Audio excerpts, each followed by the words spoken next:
Mesdames et messieurs, bienvenue et merci de suivre les informations sur RTI 1. Voici les titres de cette édition.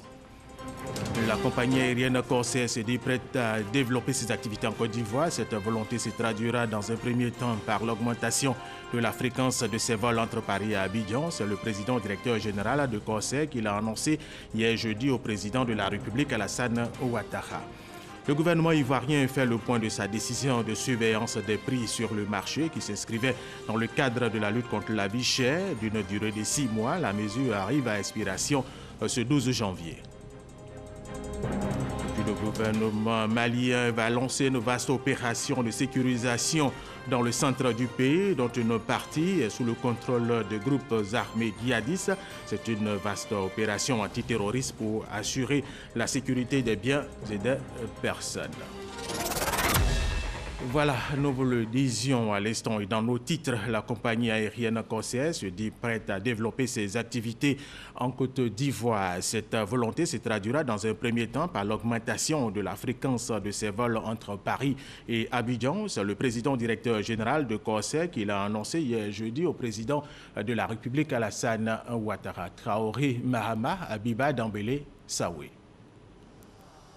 Plus de vols entre Paris et Abidjan, et surtout à moindre coût. C'est la nouvelle dimension que veut atteindre la compagnie aérienne Corsair. Reçu ce jeudi par le président Alassane Ouattara, le président directeur général du transporteur français a dévoilé le chronogramme de cette nouvelle fréquence des vols. Nous accélérons la montée en puissance. Nous avons aujourd'hui 4 vols par semaine. Nous aurons un 5e vol dès la fin du mois de janvier, un 6e vol courant du mois de mars et nous serons à 7 vols, donc en vol quotidien à partir de juillet. Voilà, donc ça c'est un engagement que j'avais pris auprès du chef de l'État. Actuellement, nous avons un tarif promotionnel en classe économique à 300 000 francs CFA. J'ai dit également que nous ferons des tarifs très compétitifs également pour la classe affaires, puisque j'ai également annoncé au chef de l'État que nous sommes désormais dotés d'une classe affaires qui nous permet de servir évidemment toutes les demandes, tous les besoins, toutes les envies de voyage et notamment la clientèle affaires qui est de plus en plus nombreuse à voyager entre Paris et Abidjan. En plus de contribuer au dynamisme du monde ivoiro-français des affaires, Corsair entend être un agent de développement du tourisme ivoirien.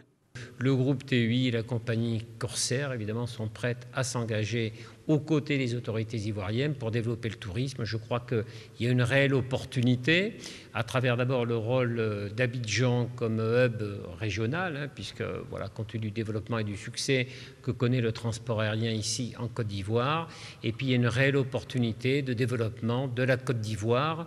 Voilà, il y a encore beaucoup à faire, bien entendu, mais en tout cas, nous serons aux côtés des Ivoiriens pour répondre à leurs objectifs de développement.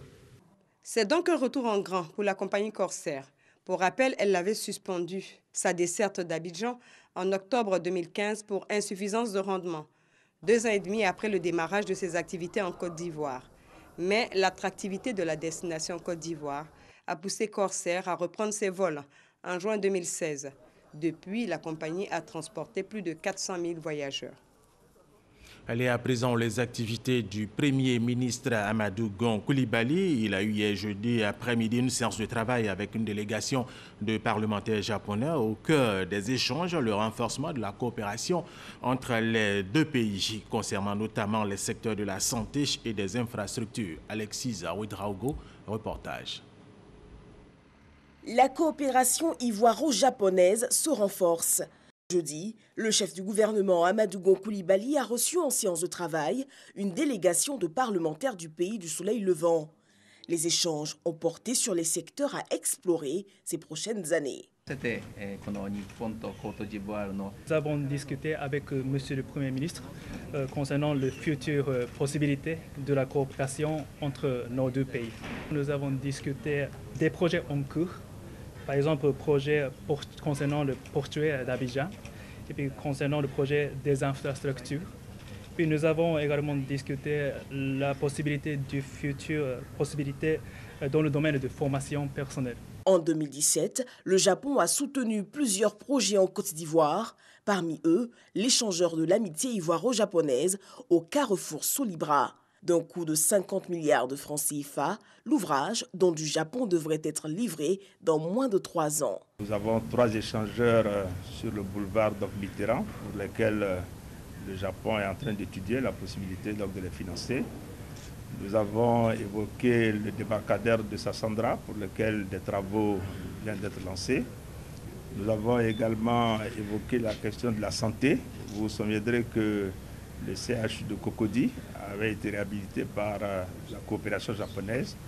Nous avons sollicité donc à nouveau des études, une intervention japonaise dans ce secteur de la santé et particulièrement au CHU de Cocody.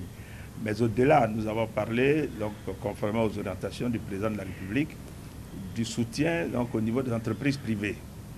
De ce que les entreprises privées japonaises pourraient intervenir en Côte d'Ivoire, dans notamment les secteurs de la transformation de nos matières premières, que ce soit le cacao ou l'anacarde. Nous avons noté de la part de la délégation parlementaire un fort intérêt sur ces questions de transformation de nos matières premières. Le Japon est à ce jour la 3e économie mondiale. Les autres sujets chez le commandant Jean-Noël Abeye, ex-chef du groupement du bataillon armé du camp de gendarmerie Agban, a été condamné hier jeudi à 10 ans d'emprisonnement ferme pour complot contre l'autorité de l'État de Côte d'Ivoire. Emmanuela Gabriel Zadi.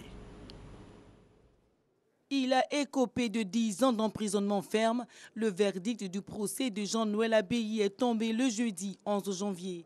L'ex-commandant de l'unité des blindés du camp de la gendarmerie d'Agban était poursuivi pour complot contre l'autorité de l'État. La justice lui reproche d'avoir voulu renverser le pouvoir en 2012. L'attaque du camp de la gendarmerie d'Agban en décembre 2012 est le fait de cet officier de la gendarmerie et de 3 autres accusés, condamnés aussi à 10 ans de prison. Mais le ministère public avait requis la prison à vie pour le commandant Abeye et pour tous les 11 autres accusés poursuivis pour complot contre l'autorité de l'État. Parmi ces 11 co-accusés, 8 ont été acquittés. Au début du procès, Jean-Noël Abeye a nié les faits avant de se mettre à table en avouant qu'il n'était qu'un exécutant. De plus, il se serait désisté avant l'opération. Réfugié au Ghana après la crise post-électorale, c'est en février 2013 qu'il y avait été arrêté puis extradé en Côte d'Ivoire. C'est du Ghana qu'avec d'autres exilés, Jean-Noël Abeye aurait participé à des rencontres visant à renverser le régime actuel. Avant cette condamnation de 10 ans d'emprisonnement ferme, Jean-Noël Abeye purgeait déjà 5 ans de prison pour désertion. Son avocat, maître Raoul Goïbi, annonce qu'il fera appel de la décision. Et cette information de retour d'une banque située au plateau où ils avaient retiré auparavant la somme de 2 796 000 francs CFA. 2 agents de la Fédération des familles pour la paix mondiale ont été braqués par 2 individus à moto. Le secrétaire général de cette fédération a reçu une balle mortelle. Les faits se sont déroulés ce matin au carrefour de la Sodemi, ici même à Cocody. Témoin Walter Amadou Ouattara. Braquage à main exécuté par 2 individus à moto. Un drame d'une extrême violence qui s'est déroulé ce matin dans la commune de Cocody, non loin de la Sodemi. La victime décédée a reçu une balle en pleine tête. Elle était à bord d'un taxi et revenait d'une opération effectuée dans une banque au plateau. Quand c'est moi, je suis le taxi, le compteur, ils m'ont arrêté au douane, ils disent bon, ils vont à Cocody. On va vous donner 2 minutes pour monter. Donc on est arrivé ici, le feu rouge, je ne peux pas passer. Donc j'ai arrêté net, voilà la honte. Et puis, ils ont fait sauter le pistolet. Ils disent, monsieur, donne ça là. Bon, lui, il ne veut pas donner. L'autre aussi, il a levé le pistolet, l'autre aussi, il a levé le pistolet. Chauffeur, donne contact. Il dit, bon, tiens, contact. En même temps, il a mis battu. Avec lui, son collègue, tous membres de la Fédération des familles pour la paix mondiale. On ne sait pas si ils nous ont suivis ou bien quoi. Oui, ils nous ont suivis, on ne sait pas. Donc j'ai dit, mais donne le sac, parce que le gars est en train de nous menacer. Moi, je suis le trésorier, nous faisons signature conjointe pour retirer de l'argent en cas de besoin. Et c'est ce que nous avons fait. C'est ce que nous avons fait. Et arrivé ici, ils ont tué Aimé. Oh Dieu! Oh! Les malfrats ont emporté la somme de 2 796 000 francs CFA. Hélas, deuxième grand titre de cette édition, le gouvernement ivoirien fait le point de sa décision de surveillance des prix sur le marché qui s'inscrivait dans le cadre de la lutte contre la vie chère d'une durée de 6 mois. La mesure arrive à expiration ce 12 janvier. Lonsine Bakayeko. La décision de plafonnement des prix concernait les denrées de grande consommation, à savoir le riz, le sucre, la tomate concentrée, l'huile de table, le ciment, mais également le transport et le logement. Des produits régulièrement objets de pratiques spéculatives. La mesure gouvernementale qui expire ce 12 janvier a été plus que payante. Sur un total de 13 975 points de vente de magasins visités, nous constatons que le respect des prix plafonnés est de 92%.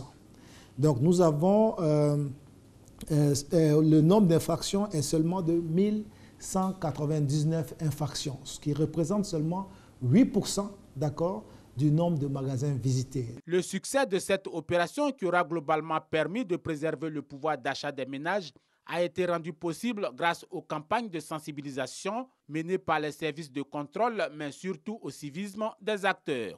Il faut vraiment féliciter les industriels, les acteurs de la grande distribution, qui ont accepté d'accompagner le gouvernement dans la mise en œuvre de cette mesure. Cette disponibilité des industriels et forcément des commerçants devrait se poursuivre, car la fin de la mesure de plafonnement ne saurait signifier la reprise de la surenchère. Nous demandons aux acteurs du marché, aux différents intermédiaires, aux différents commerçants d'éviter à nouveau des pratiques spéculatives qui peuvent justifier une hausse démesurée des prix de ces produits. Selon les chiffres du commerce intérieur, l'alimentation représente 27% des dépenses de consommation des ménages en Côte d'Ivoire. Quant au transport et au logement, il avoisine les 35% des charges familiales.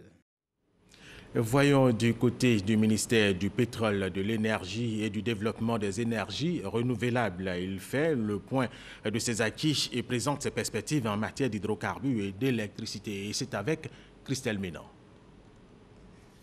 Janvier 2018, on fait aussi le point et on se projette au ministère du Pétrole, de l'Énergie et du Développement des énergies renouvelables. Hydrocarbures et électricité, les deux secteurs sont passés en revue et les bons points retenus. En 2017, les productions moyennes de pétrole et de gaz naturel sont à environ 34 000 barils jour et 216 millions de pieds cubes. C'est 10% de plus qu'en 2016 pour le gaz naturel. 13 nouveaux contrats de partage de production sont signés après une campagne de promotion du bassin pétrolier à Paris, Londres et Cape Town. En 2017 toujours, les besoins du marché national en produits pétroliers raffinés ont été entièrement couverts à travers la Société ivoirienne de raffinage et la Gestocie, permettant ainsi d'augmenter la part d'exportation vers les pays voisins. À ce jour, la Côte d'Ivoire dispose de stocks en produits pétroliers liquides et gaziers suffisants pour couvrir environ 29 jours de consommation nationale. Au niveau environnemental, on se souvient encore du rapport Dirty Diesel de Public Eye. Des études de faisabilité sont en cours pour abaisser la teneur en soufre du gasoil. Fait majeur dans le secteur de l'électricité cette année 2017, la mise en service le 2 novembre du barrage hydroélectrique de Soubré, portant la capacité installée de la Côte d'Ivoire à 2200 MW, une augmentation de 12,5%, un bond dans le développement des énergies renouvelables. La couverture du territoire en électricité est passée de 53 à 55% et le taux d'accès de 81 à 82%. Cela grâce à des investissements réalisés par Côte d'Ivoire Énergie sur le réseau de transport et de distribution. Globalement, la situation financière du secteur de l'électricité s'est améliorée en 2017, ce qui devrait permettre en 2018 de lancer et d'accélérer les travaux de construction et de réhabilitation dans le secteur. 2 centrales thermiques à gaz, 2500 km de lignes pour notamment l'électrification de 500 localités. La part du renouvelable va continuer de s'accroître avec la construction de 2 nouveaux barrages hydroélectriques. Le solaire et la biomasse ne sont pas en reste. 3 centrales solaires et à biomasse bientôt installées à Ferké-Sédougou, Boundiali et Gagnoua. Les promoteurs sélectionnés seront bientôt connus et un accord tarifaire a été signé pour le projet Biokala. Le réseau électrique national devrait recevoir son premier kilowattheure cette année 2018. Dans le domaine des hydrocarbures, les perspectives sont marquées par plusieurs projets et le retour d'acteurs internationaux majeurs de l'exploitation pétrolière. Avec la constitution de la société Côte d'Ivoire GNL, Abidjan verra la construction d'un terminal gazier à grande capacité. La mise en service de ce terminal fera de la Côte d'Ivoire le plus gros importateur de gaz naturel liquide en Afrique et renforcerait son positionnement en matière d'exportation d'électricité dans la sous-région. Autant de projets en matière d'hydrocarbures et d'électricité, parmi lesquels la très attendue libéralisation du secteur de l'électricité, dont les études ont été déjà lancées. Le ministre du Tourisme et de l'Artisanat, lui, a présenté à la presse mardi dernier le bilan et les perspectives de son ministère. Plusieurs annonces ont été faites, notamment un investissement de plusieurs milliards de francs CFA pour faire redécoller ce secteur. Patricia Omouetia.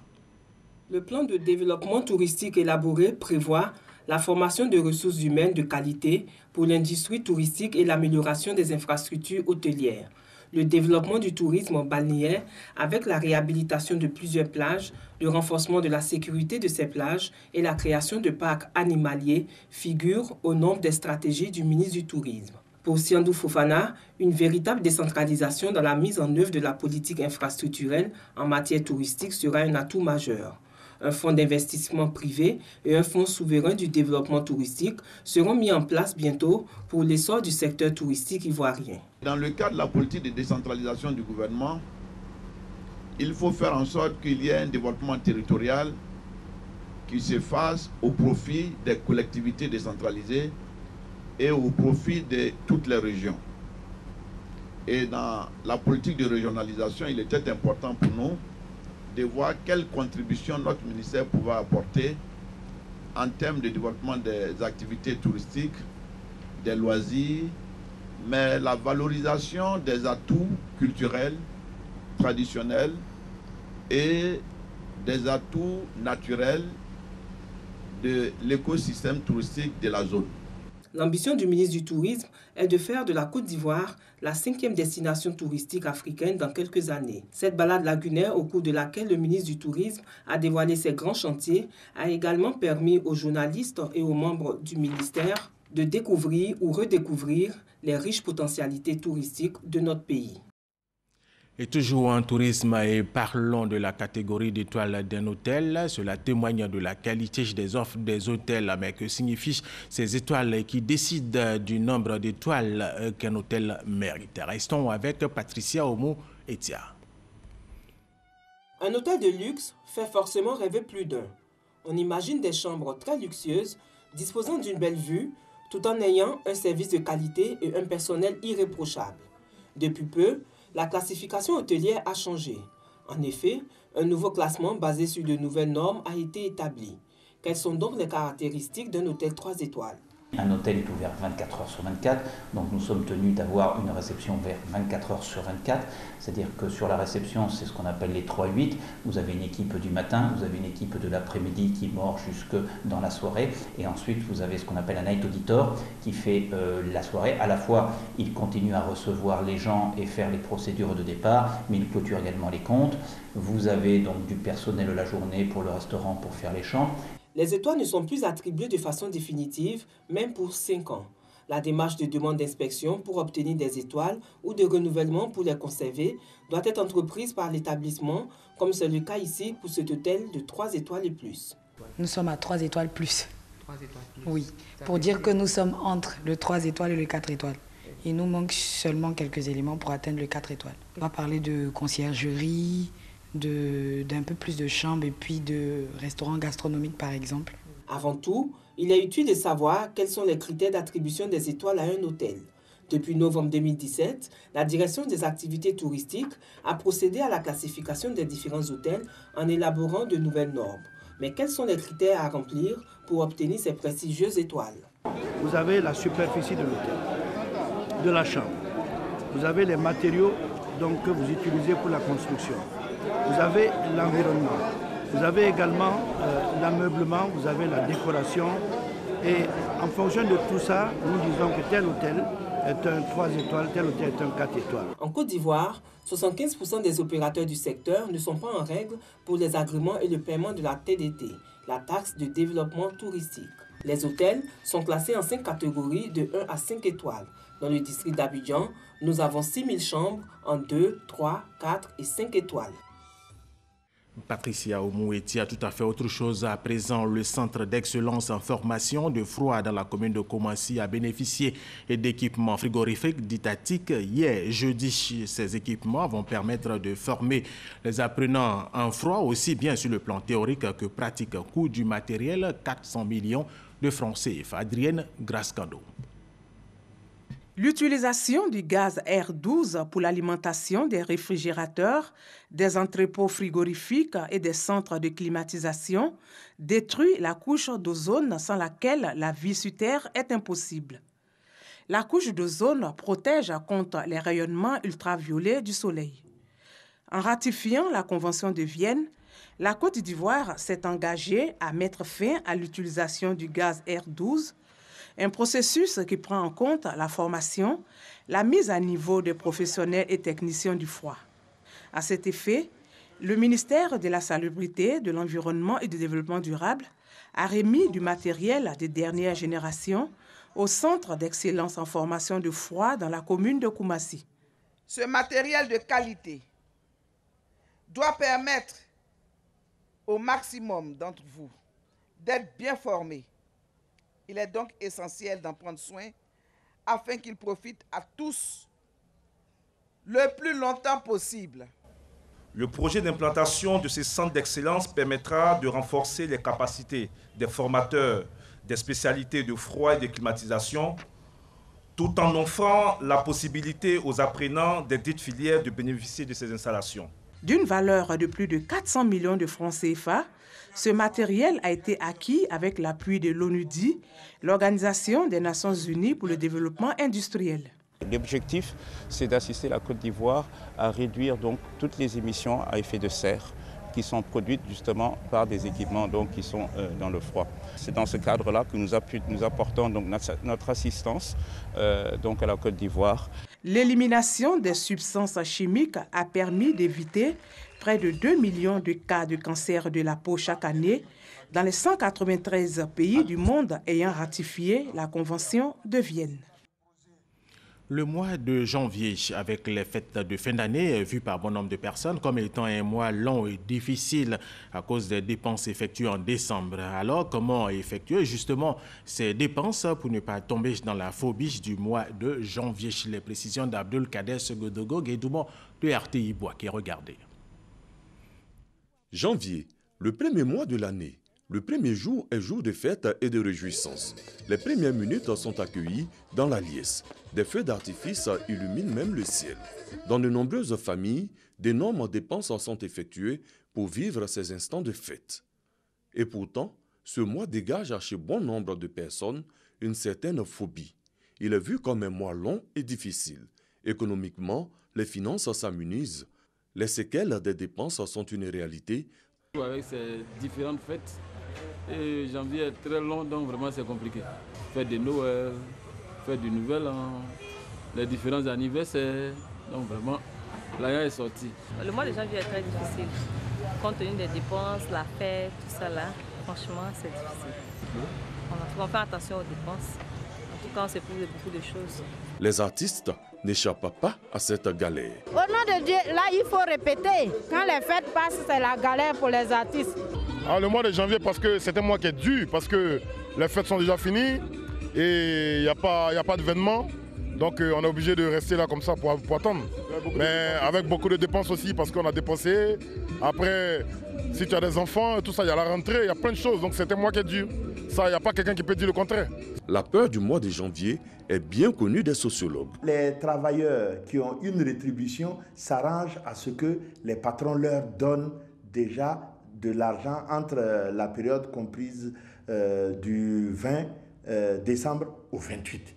Donc, ce qui fait que cet argent qu'ils perçoivent, très souvent, les travailleurs oublient que le mois de janvier est là, il arrive. Pendant la période de la fin de l'année, il y a une inflation. Il y a une inflation dans la mesure où les prix des poulets, les prix des objets qu'on achète pour les enfants connaissent une hausse drastique. Il y a une hausse drastique dans la mesure où cette inflation-là frappe toutes ces productions et tout ce qui contribue à créer l'image de la fête. À la fin de l'année, les parents ont reçu déjà au niveau des établissements que fréquentent leurs enfants les lettres de relance.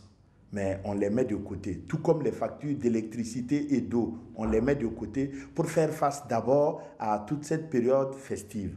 Mais après, pendant le mois de janvier, une expression bien connue, l'AVS, l'avance sur salaire, est un chemin bien emprunté.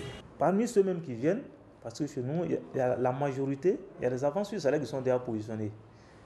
Mais il y a certains, ils ont déjà utilisé leur salaire, ils ont déjà utilisé l'avance automatique qu'on nous a mis à leur disposition et ils se trouvent, ils sont encore coincés, ils reviennent nous voir. Certains travailleurs, pendant le mois de décembre, reçoivent des gratifications. Pour d'autres, un 13e salaire est même reversé. La gratification, elle est bienvenue pour pouvoir aider les travailleurs à faire face aux nombreuses charges qui se présentent à eux. N'oublions pas que juste après la rentrée, les dépenses de la rentrée viennent les dépenses des fêtes. Et il faut avoir les moyens conséquents pour réussir à faire face à toutes ces dépenses. Dès lors, comment passer un mois de janvier sans que le voyant financier ne soit au rouge? Dans des familles, des recettes existent. En général, moi je me prépare depuis l'année précédente. J'essaie de m'arranger pour que jusqu'en décembre, je sois prêt pour les fêtes, mes enfants, et puis bon, ça fait que je ne sens pas trop ce qu'on dit. C'est vrai que c'est difficile pour beaucoup d'hommes, mais bon, moi je le fais, je me débrouille et puis ça va. Au niveau des enfants, je sais que les enfants ils étaient en congé.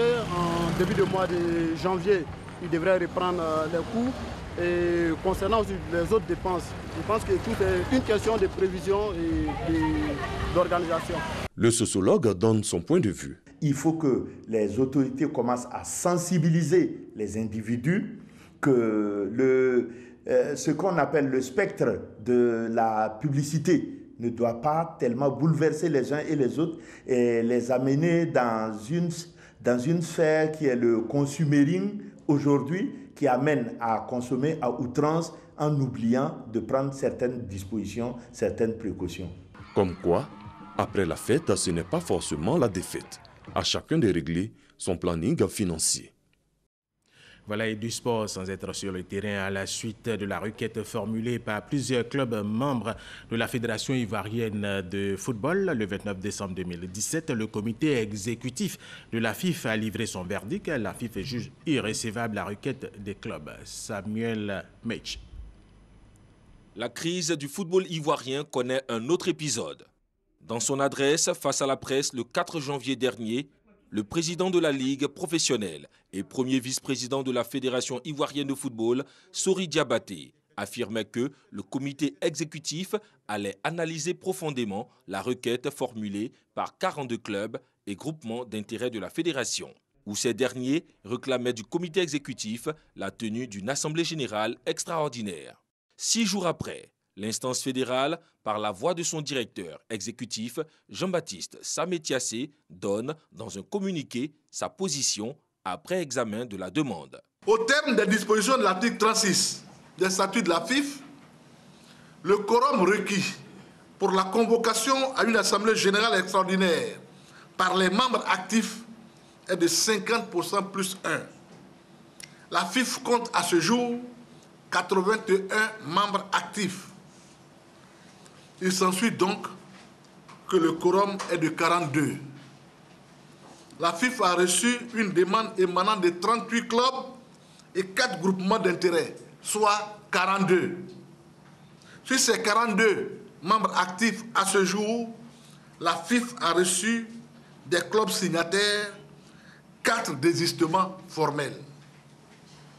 Ces clubs sont Cosmos Football Club d'Abidjan, Association sportive de Divo, Guéry Football Club de Gagnoa, Tanosport à Pimandoum.